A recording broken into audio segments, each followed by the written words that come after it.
নমস্কার বন্ধুরা, আমি সুষমা। আমার চ্যানেলে আপনাদের সকলকে স্বাগত। আজ আমি আপনাদের সঙ্গে শেয়ার করব একেবারে তেল ছাড়া গরমে শরীর সুস্থ রাখার মতন নাস্তার রেসিপি। চলুন তাহলে শুরু করা যাক আজকের এই তেল ছাড়া নাস্তার রেসিপি। প্রথমে আমি একটা মিক্সচার বোল নিয়ে নিচ্ছি। এই মিক্সচার বোলের মধ্যে নিয়ে নিতে হবে সুজি। এখানে আমি 100 গ্রাম সুজি নিয়েছি। সুজিটা কিন্তু আমি ছোট দানা নিয়েছি। আপনাদের হাতের কাছে ছোট দানা না থাকলে বড় দানাটাই একটু মিক্সিতে ঘুরিয়ে নিলেই কিন্তু হয়ে যাবে। এবারে এই সুজির মধ্যে দিয়ে দেব পরিমাণ মতো লবণ। লবণটা আগে দিলে মেশাতে ভালো হয়, তার সুজির সঙ্গে শুকনো অবস্থায় লবণটাকে খুব ভালোভাবে মিশিয়ে নিতে হবে। এবারে এই সুজির মধ্যে আমি অ্যাড করে দেব টক দই। যে বাটি দিয়ে আমি সুজি নিয়েছিলাম সেই বাটিরই 1 বাটি টক দই দিয়ে দিলাম। এবার এই দইয়ের সঙ্গে সুজিটাকে খুব ভালোভাবে মিশিয়ে নিতে হবে। বন্ধুরা, পরিমাণটা যদি ঠিক থাকে তাহলে কিন্তু নাস্তাটা তৈরি করতে সুবিধা হবে।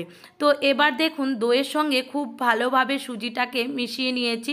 এর মধ্যে কিন্তু কোনো রকম গুটি গুটি থাকলে ভালো হবে না। এটা একটু হাতে সময় নিয়ে মেশাতে হবে। দই আর সুজিটাকে খুব ভালোভাবে আমি এখানে মিশিয়ে নিয়েছি। এবার এটাকে ঢাকা চাপা দিয়ে রেখে দিতে হবে 10 মিনিটের মতন। সুজি রেস্টে রেখে একটা সাইডে রেখে দিয়েছি। তারপর আমি নিয়ে নিচ্ছি একটা থালাতে 3টে সেদ্ধ আলু। এই সেদ্ধ আলুকে খোসা ছাড়িয়ে তারপর ঠান্ডা জল দিয়ে ধুয়ে নিয়েছি। এবার একটা গ্রেটারের সাহায্যে গ্রেট করে নিচ্ছি। আর এই আলুর আমি এখানে একটা চোখা তৈরি করে নেব। আলুর চোখাটা তৈরি করতে আলুটাকে গ্রেট করে নিলেই কিন্তু ভালো হবে। তো সমস্ত আলুগুলো আমি খুব ভালোভাবে গ্রেটারের সাহায্যে গ্রেট করে নিয়েছি।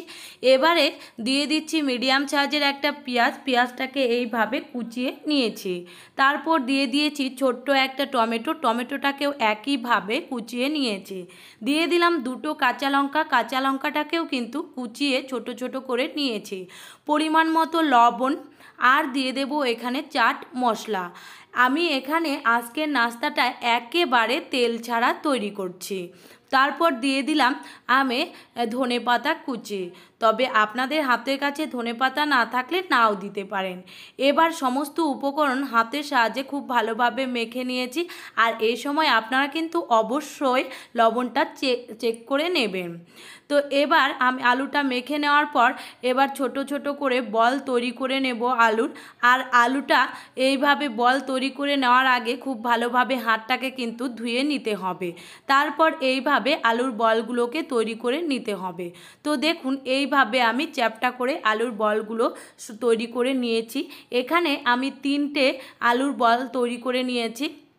আর এদিকে সুজিটা যে রেস্টে রেখে দিয়েছিলাম, দেখুন 10 মিনিট পর ঢাকা খুলে নিচ্ছি। আর সুজিটা আগের থেকে অনেকটা ফুলে উঠেছে আর অনেকটা কিন্তু ঘনও হয়ে এসেছে। আর যে এই নাস্তার জন্য আর এই ব্যাটারটা কিন্তু একটু বেশি ঘন, তাই আমি আর একটু জল দিয়ে এই সুজির ব্যাটারটাকে আরও একটু পাতলা করে নেব। জলের সঙ্গে খুব ভালোভাবে মিশিয়ে এই পাতলার সুজির ঘনত্বটা ঠিক করে নিচ্ছি।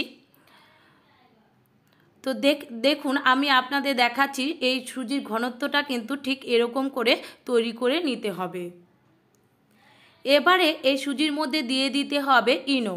আপনারা আপনাদের পছন্দ মতো যে কোনো ফ্লেভারের ইনো নিতে পারেন। আমি এখানে ইনোর হাফ প্যাকেট ইনো দিয়েছি একটা প্যাকেটে, আর হাফ রেখে দিয়েছি। যেহেতু আমার এখানে সুজির পরিমাণটা কম, তাই ইনোর পরিমাণটাও কিন্তু কমই দিতে হবে। এবার ইনোর সঙ্গে খুব ভালোভাবে মিশিয়ে নিচ্ছি। বন্ধুরা, এই ইনোর মেশানোর কাজটা কিন্তু ঠিক এই সময়ই করতে হবে। আগে দিলে কিন্তু নাস্তাটা ভালোভাবে তৈরি হবে না। আর আজকের এই নাস্তাটা আমি এখানে 3টে বাটিতে তৈরি করে নেব, তাই বাটির গায়ে সামান্য একটু তেল লাগিয়ে নিচ্ছি। এতে নাস্তাটা বের করতে কিন্তু সুবিধা হবে। তো সমস্ত বাটির মধ্যে আমি আলতো হাতে সামান্য একটু তেল বুলিয়ে নিচ্ছি।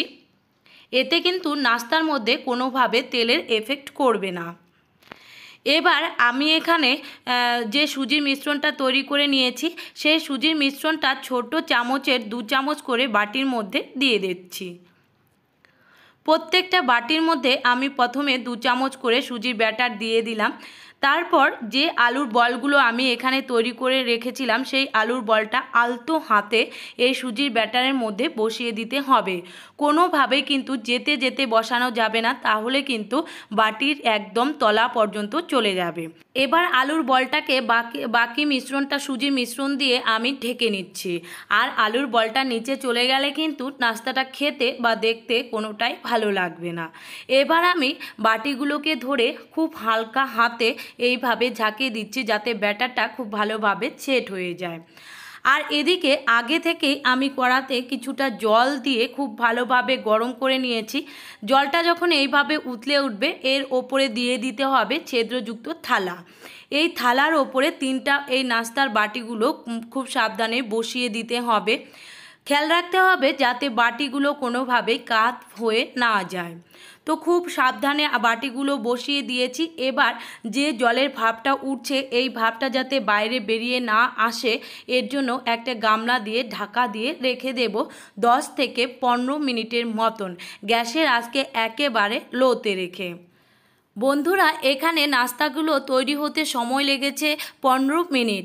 আপনাদের যদি ব্যাটারটা কম বেশি থাকে তাহলে সময়টাও কিন্তু কম বেশি লাগবে। তো দেখুন নাস্তাটা খুব ভালোভাবে তৈরি হয়ে গেছে। এবার আমি এই থালা ধরেই কিন্তু এই নাস্তাটা নামিয়ে নিয়েছি। খুব ভালোভাবে ঠান্ডা হওয়ার পর এগুলোকে আমি ডিমোল্ড করে দেখাবো। বন্ধুরা, এবার আমি 10 মিনিট পর ফিরে এসেছি। দেখুন বাটিগুলো পুরোপুরিভাবে ঠান্ডা হয়ে গেছে। আর ঠান্ডা হয়ে যাওয়ার পর এই নাস্তাগুলো কিন্তু বাটি থেকে আপনা আপনি ছেড়ে দেবে। এবারে এই বাটিটাকে উপর করে উল্টো সাইডে 2 থেকে 3টা ঘা মারলেই কিন্তু অনায়াসে নাস্তাগুলো বেরিয়ে যাবে। দেখুন বাটিটায় কত সুন্দর বেরিয়ে এসেছে, বাটিতে কিন্তু কোনোভাবে লেগে থাকেনি। তো এবারে এই নাস্তাগুলোকে আমি সবগুলোকে একে একে বাইরে বের করে নিচ্ছি। আপনারা কিন্তু এই গরমে শরীর সুস্থ রাখতে টক দই আর সুজি দিয়ে এই নাস্তার রেসিপিটি বাড়িতে বানিয়ে খেয়ে দেখতে পারেন। স্কুল অফিসে টিফিন বক্সে বলুন এই নাস্তার রেসিপিটি কিন্তু খুব তাড়াতাড়ি বানিয়ে দিতে পারেন। আমি আপনাদের একটা কেটে দেখাচ্ছি নাস্তাগুলো কতটা নরম তুলতুলে হয়েছে আর দেখতেও কিন্তু খুবই সুন্দর লাগছে। আপনারা বাড়িতে একবার হলেও বানিয়ে দেখবেন, না বানালে বুঝতে পারবেন না এই নাস্তাটা খেতে কতটা সুস্বাদু হয়। তাহলে আজকের এই নাস্তার রেসিপি ভালো লাগলে ভিডিওটিতে লাইক করবেন আর বেশি বেশি করে শেয়ার করে দেবেন। আর আমার চ্যানেলে নতুন আসলে চ্যানেলটিকে সাবস্ক্রাইব করে দেওয়ার অনুরোধ রইল। ফেসবুক থেকে দেখে থাকলে প্রোফাইলটিকে ফলো করে দেবেন। টাটা।